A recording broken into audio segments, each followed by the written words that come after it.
one of the greatest affected the area around Elm and Champlain Streets. And one of the businesses that I was talking about a little while ago that was affected was the Penn Yan Diner. Good morning. Good morning. And you are? My name is Carrie Ahearn. My husband John and I own the diner. Yes. I took a stop down in this morning, and you guys are in the cleanup process, I guess. How bad is it? How bad was it for you? How bad was it? Most public doesn't understand that we do have a 14-foot ceiling basement under the street-level diner that they are accustomed to seeing. We had 9 feet of water. And when the water drained, we ended up with 5.5 inches of mud and everything destroyed in the basement. Now, the basement, I'm sure that's probably like a primary storage area for a lot of items that you use, maybe not necessarily food, but things that people may not think about, equipment, supplies like forks, knives, spoons, napkins, plates, things of that nature, cups, glasses.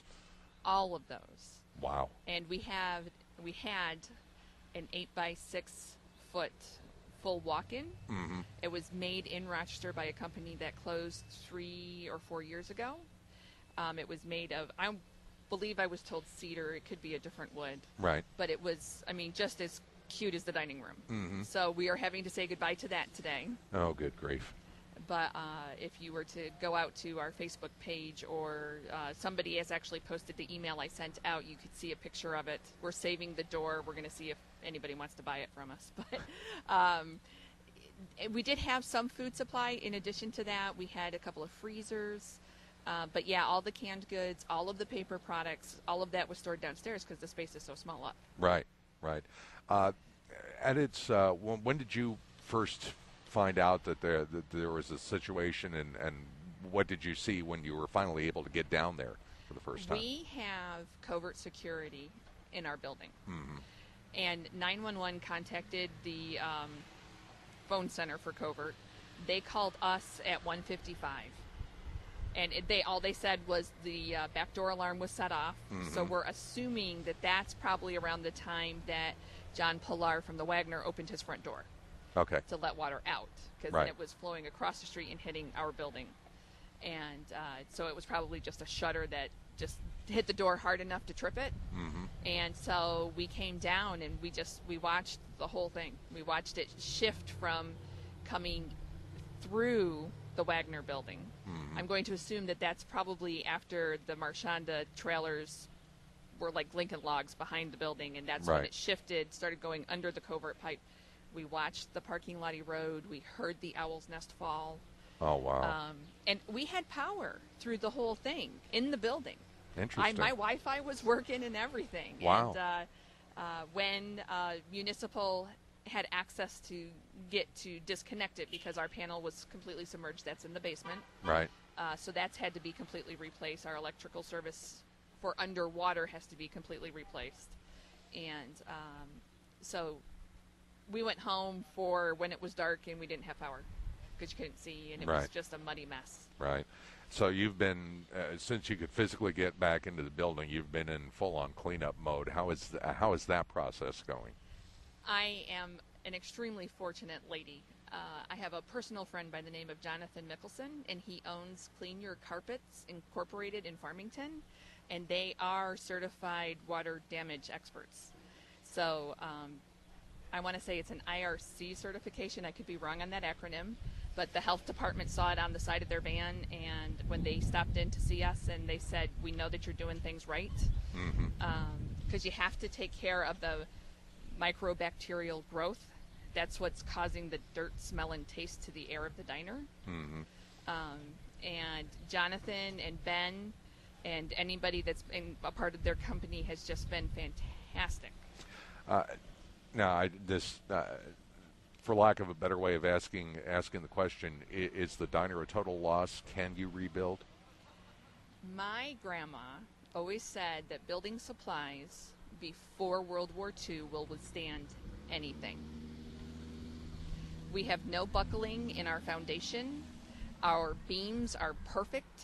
They're hewn timbers. Mm-hmm. The diner was set in place in 1925. Right. So we're good. All of that is good. It's just, it's the inside materials.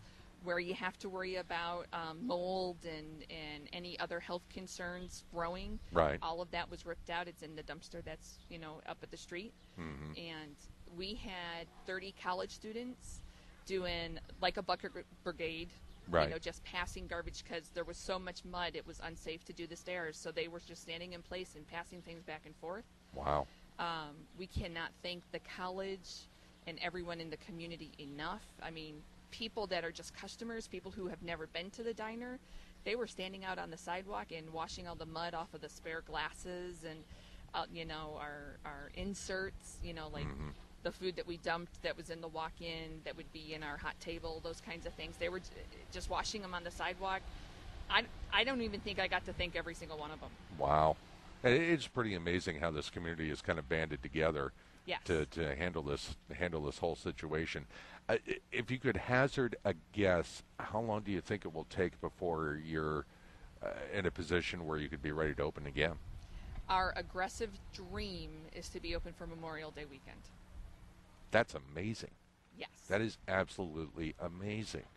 And we can't thank everybody. I mean, my personal electrician was on vacation in Florida. Mm-hmm. So Jonathan of Clean Your Carpets made an arrangement with his friend. We have so many Chris's in our life. We dubbed him Chris Lightning. Mm-hmm. And he is, I want to say it's Pisali Electric. Right. And okay. I want to say Grease. I can't remember, so I could be wrong with those details, but he came down and gave us all of Wednesday just to take out all of the electrics so that when John Burnett from Burnett Mechanical in Stanley Mm-hmm. was able to get to us and start getting us connected. So That's fantastic. That is absolutely fantastic. Now, I know there are probably some other businesses in the immediate area around you, like Wagner's across the street and CrossFit in particular, that they're probably going to be a little bit longer, and some of them may not actually be able to reopen in their locations. I haven't heard for certain that anybody's going to close. Okay. I actually am a CrossFitter. Mm-hmm. I thank Sean and Kelly for opening the CrossFit here. I have lost 30 pounds since September, and I would not physically be able to get through this week in the manner I have had I not been exercising with them. Wow. My Wow. 6 a.m. class is fantastic. The work that they have done in that basement, I mean, the Masons, they made a comment about how 30 people that physically fit should not be allowed to do anything all at once because the amount of stuff that they have done there is just simply amazing. Wow. And I'm so glad to be a part of it. Yeah, it is. It is really. It's heartening because I've been walking around talking to a lot of people this morning since I got here, and it's interesting that you had this disaster happen, but people are still walking around. Hi, how are you? This has always been a really friendly community. Yes. And that hasn't changed. If anything, I think maybe it's been amplified because of this. And yes, it's just, I don't know. It's hard to explain. I mean, just the kindnesses, whether it's, services or money or, just straight volunteer hours. Mm-hmm. We had the Mennonite Relief come in and do a specific project, which was jacking the walk-in for inspection, Right. hoping to save it. Mm-hmm. And they came in with their skilled labor and just did it, and on to the next. Going forward through the week, is there anything you or your neighbors are in particular need of to achieve that goal that you have of trying to get reopened as quickly as possible? Is there are you in need of cleaning supplies, physical labor, things of that nature? What does everybody need to get going?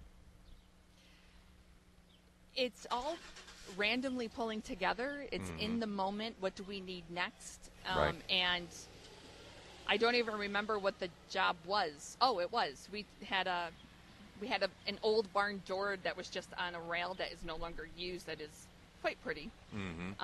And we needed to move it so that the cleaning crew had access to the wall surface to treat it. Right. And my husband came up the stairs and told me I need about 3 bodies to move that. And he walked out the door to the left, Mm-hmm. and from the right walked in 3 people who were capable of moving those doors for us. Wow. That is fantastic. I mean, like, every need that we've had has been supplied in the immediate moment. Okay. Okay. People can watch my Facebook page. Okay. We are, like last night I posted that we needed people to come in and remove nails out of studs for us, and Right. we've had volunteers show up for that. Awesome.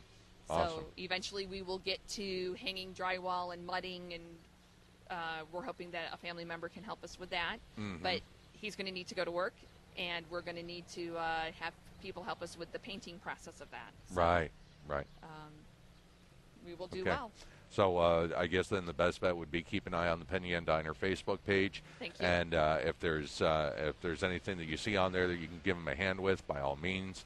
It's one of my favorite places in the area. I was before you actually came over. I was talking about in the time that I've spent traveling around the country. One of my favorite things to do is to go find the local diner, go where the locals go.